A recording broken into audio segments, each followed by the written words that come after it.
Welcome to the 5th episode of Digital First by French Cluster. French Cluster is the pool of French-speaking experts based in the United States. They have extensive knowledge of the American markets and want to offer a unique and original alternative to help their community succeed. Members are chosen from different professions and are selected based on their solid experience and proficient skills. Each of them represents an expertise and is a dedicated contact for other professionals in the same field.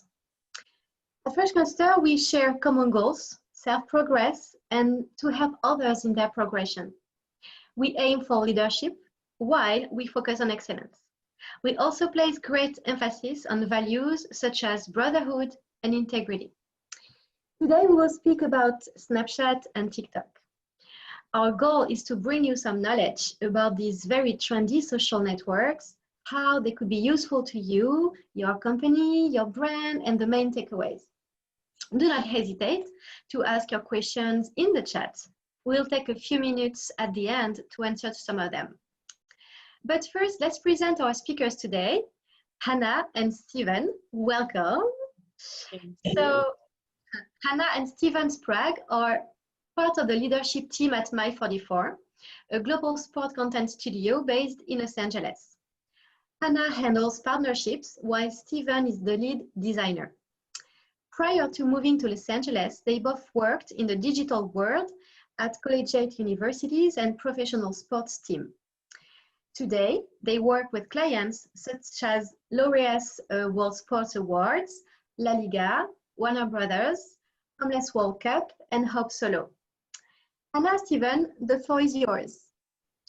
Amazing. Thank you. We appreciate it. Thank you, everyone, for jumping on. I know time zones are crazy all over the world, but hopefully wherever you are, you have a coffee or a cocktail and you're ready to learn a little bit about Snapchat and TikTok. I'm Hanna. This is Steven. We are siblings, both originally from Michigan. We live in Los Angeles, and like B said, we are on the leadership team at Mile 44. Mile 44 is a global sports content studio, so our jobs day to day are building out anything from short form digital campaigns to longer form documentaries that will end up on a Hulu or a Netflix or different platforms like that. So I lead partnerships, and Steven is our lead designer here on our team. So today we're going to talk about Snapchat and TikTok. I'm sure a lot of you are familiar, but specifically we're going to talk about how it can be like a really useful tool for your business. And the two of them are very different platforms, but you can kind of reach a very similar audience. That audience is generally the younger generations of people. And they both, again, started off as a platform for the kid, but they have definitely evolved into just very fun, very active platforms that people are spending a ton of time on. So that avenue opened up to allow your business to spend a bunch of time on and kind of gain the attention of the already active users. Absolutely. And when we start any of these things, before we ever think about the specific platforms or what kind of content's going on in them, we always want to talk about who's your target audience. Who are you trying to reach with your business? And I say very candidly here, if your target audience isn't under the age of 25, Snapchat and TikTok is probably not the place to spend a lot of time, resources, and energy. Not that you should spend none, but if your target audience, let's say, is a 55-year-old mom of 4 kids, chances are she's not spending a lot of time on Snapchat and TikTok. Her kids might be, so maybe that makes more sense to target them. But unless that is your target demo, I wouldn't suggest putting a lot of time, effort, and resources into these platforms unless you're already crushing every other platform out there. If you're crushing Facebook, you're crushing Instagram, you're crushing LinkedIn, and you're just ready for a new challenge, maybe this is it. But before you get it too far into the weeds in terms of content planning, what that strategy is going to look like, just make sure your target audience is in the demographic that these platforms reach. Yeah, and with that, there is a lot of content that we would call being native to the platform. There's a lot of styles and trends that are very reoccurring from these users.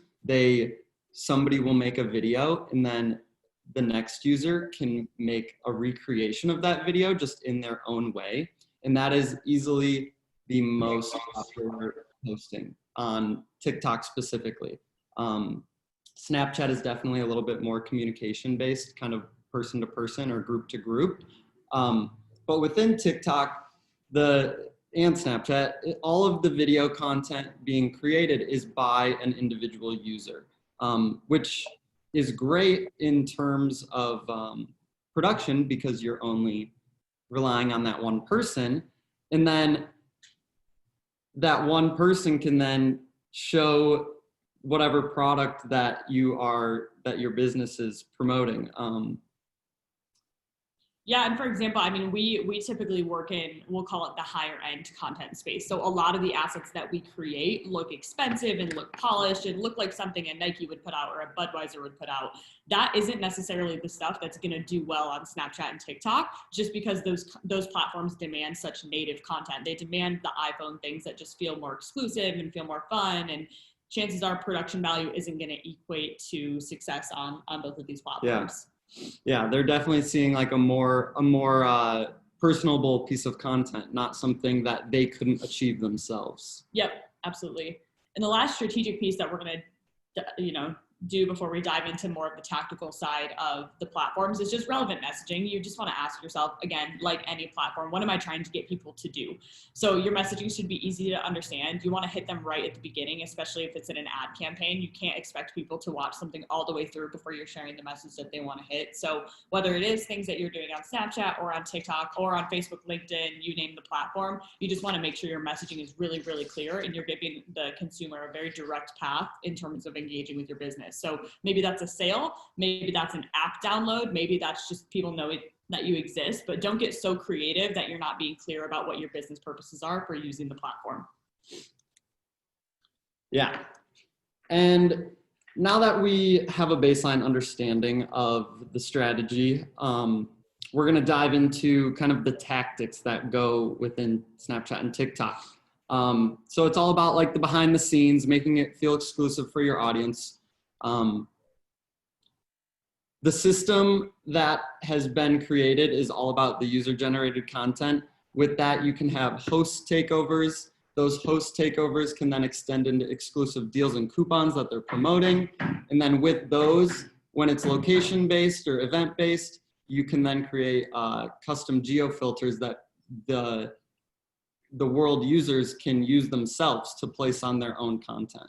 Yep, and these are just meant to be an agenda. We're going to dive into each of these topics right now. So go behind the scenes and make it exclusive. Because the production value doesn't have to be so high on this type of content, it's a great platform to be able to showcase your business and what you're creating, whether that's with your team, your employees, whether that's with your customers, whether you're opening new locations. People want to feel like they're seeing content on these platforms that they're not necessarily going to see elsewhere. So it's a great storytelling element, kind of low stakes. Most of this content is short form, 30 seconds and under. So there's not a lot of pressure in terms of, trying to show your audience a movie or anything like that. So one example is Kylie Jenner. Obviously, we're not all a part of the Kardashian family and we're not all Kylie Jenner, but we can learn from her in terms of what the ecosystem she's created with Kylie Cosmetics. Every time they have a new product coming out, she's sharing things from in the factory as the product's being created, as they're choosing which colors are going to be used for different lip glosses, as they're opening new offices. And again, she's selling a product, but she's bringing her massive audience along with her to make them feel like they're a part of her brand. And that has resulted with a number of other things, and that stuff selling out in the first 60 seconds. So again, we don't all have audiences like that. That's okay. We don't need to.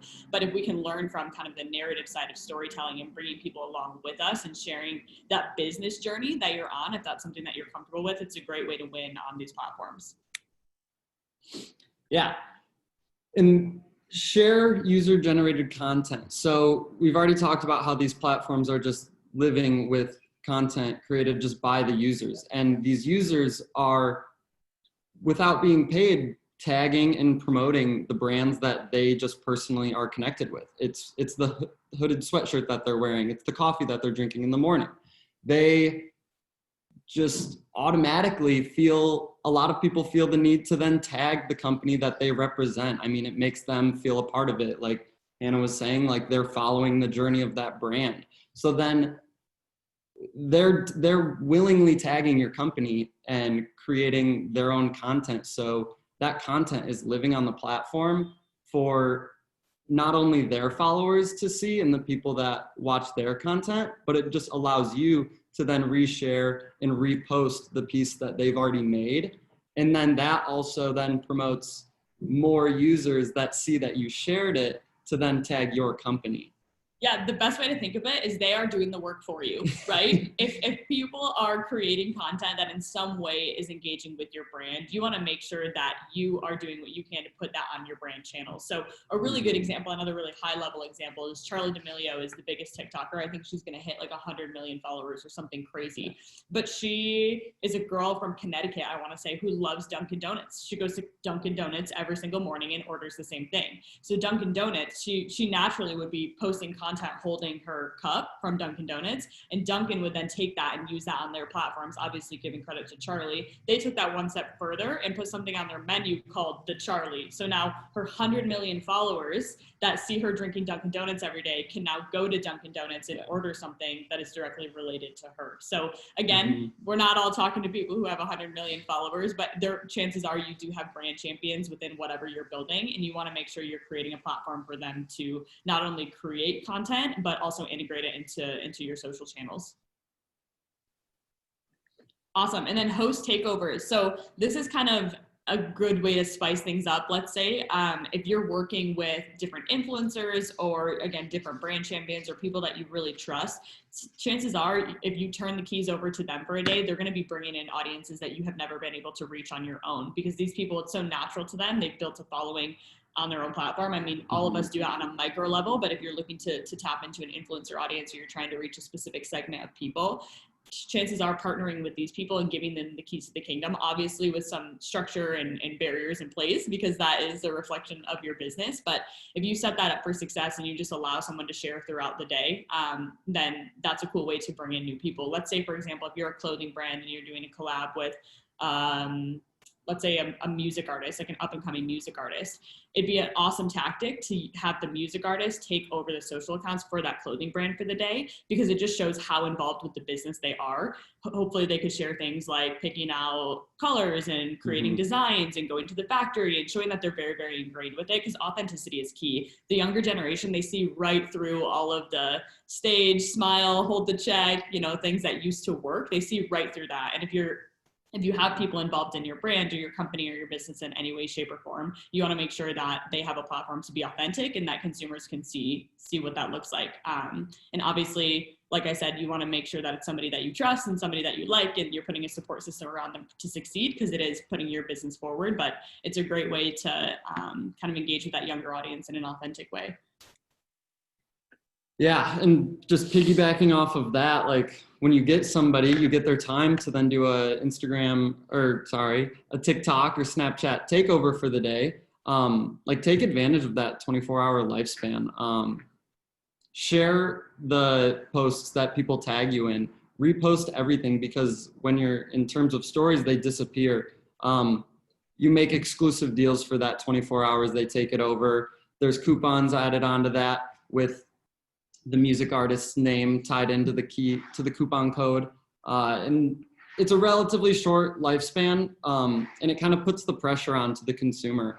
They see that their new up and coming music artist is representing this clothing brand, and they're going to get a deal that day. Yeah. And that deal's going to end. So they're just going to attack it. And you just like hook and sinker. And it's kind of that, it's diving into that like FOMO mentality, the fear of missing out. People, the world of social moves so fast these days that if people don't act in that moment, chances are they're never going to be able to find it again. So whatever that deal or that coupon, whether it's related to an influencer or it's just something that your company is doing, you want it to be so good that in the moment people have to act right then and there, because they're not going to try to come back and find it later. Yeah. So just think about that as you're doing different things. Make it feel exclusive to the platform. Make it feel like it does have a time limit, that in 24 hours this is going to be gone.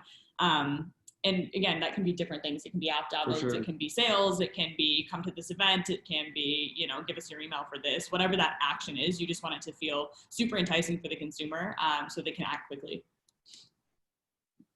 Awesome. And a custom geofilter. So this one is for Snapchat specifically. This is something we do with our clients actually, whenever there's an in-person event, which doesn't happen in 2020, but you know, back in the day of being able to show up places with people, we would do custom geofilters. So if you have an event, or if your business has a location that people are coming through, let's say you're a restaurant, or let's say you're a clothing store, when people take they take a photo in Snapchat, they swipe through to see the filters just like you would do in Instagram.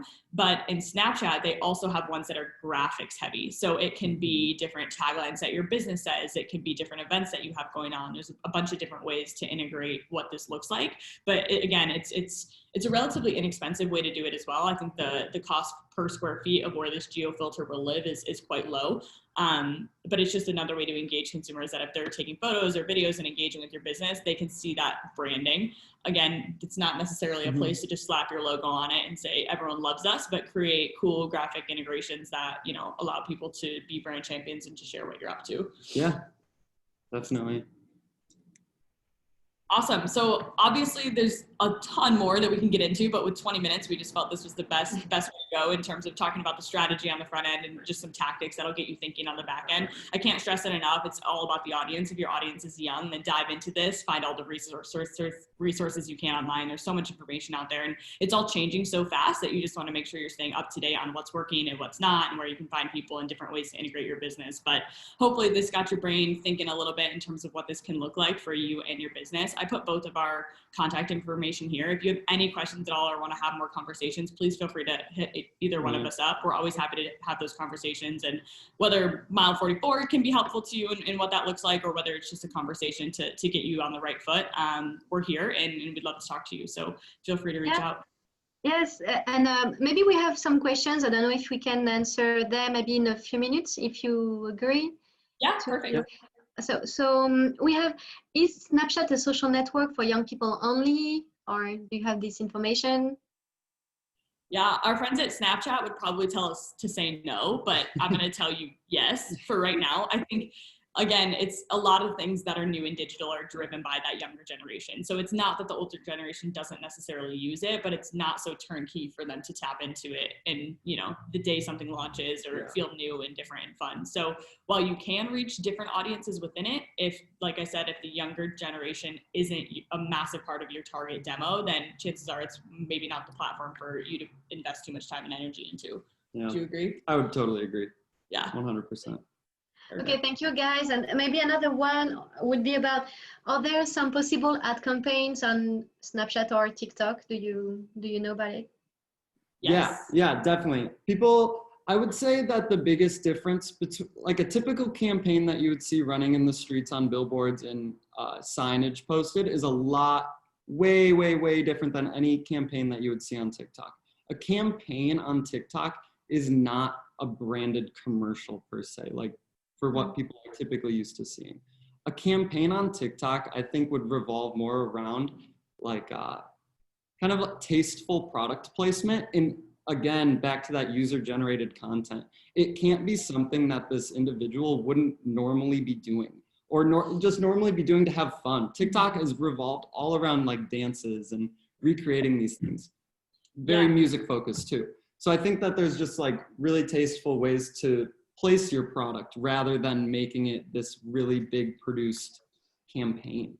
Yeah, and in a lot of ways, it's quite a new platform for marketers to figure out how they're going to integrate with it. I mean, everybody and their brother wants to go viral. If I had $1 for every time I heard those words, we probably wouldn't be sitting here right now. But the cool way to do it is to find a way to rally your customers around something. So whether that's creating a challenge or creating, you know, some sort of giveaway or just something that they can interact with. If you spend your ad campaign budget on trying to get people to act and to then recreate trends, chances are it's going to go a lot further than, you know, producing an awesome 20-second commercial that they don't have an action around. So yes, you absolutely can do ad campaigns. There's tons of information out there on both Snapchat and TikTok for how to succeed within that. Lots of different ways you can go, just like any other marketing strategy.